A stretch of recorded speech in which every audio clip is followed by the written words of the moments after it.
धनखड़ साहब, आपने मुझे अपनी बात रखने का मौका दिया, इसके लिए बहुत बहुत धन्यवाद। मेरा ये कहना है धनखड़ साहब, पहले तो जी आप वो सर्टिफिकेट दिखाओ जो जाटों ने आपको लिख के दिया हो कि जी आप हमारे प्रतिनिधि हो। बताओ कहां लिखा है कि आपके साथ जो भी होगा वो जाट समाज के साथ हुआ माना जाएगा। पहली बात तो जी आपकी कोई इंसल्ट हुई नहीं।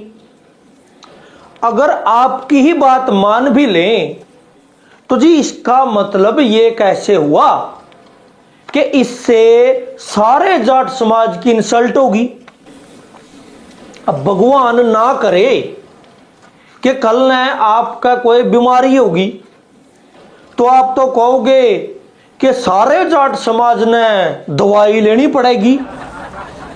आपका अगर पथरी होगी तो आप कहोगे कि पूरा जाट समाज ने ऑपरेशन करवाना पड़ेगा।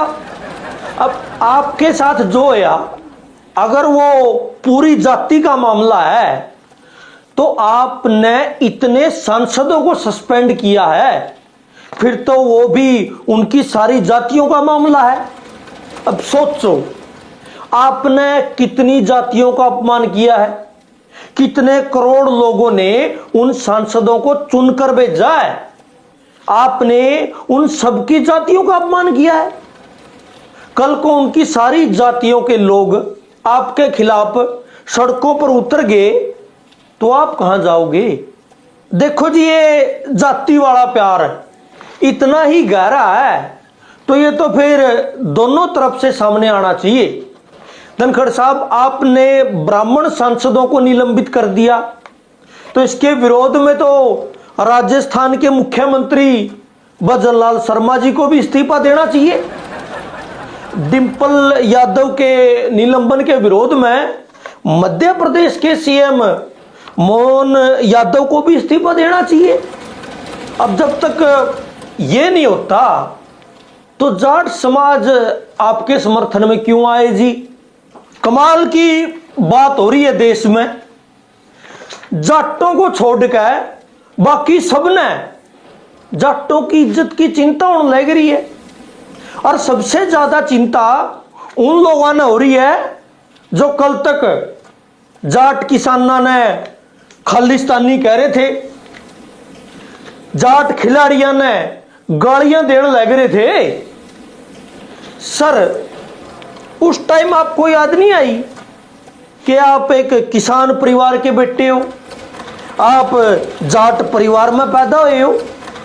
सर जब जरूरत का टाइम पे आपने कभी समाज का साथ नहीं दिया तो समाज आपका बोझ क्यों उठावेगा।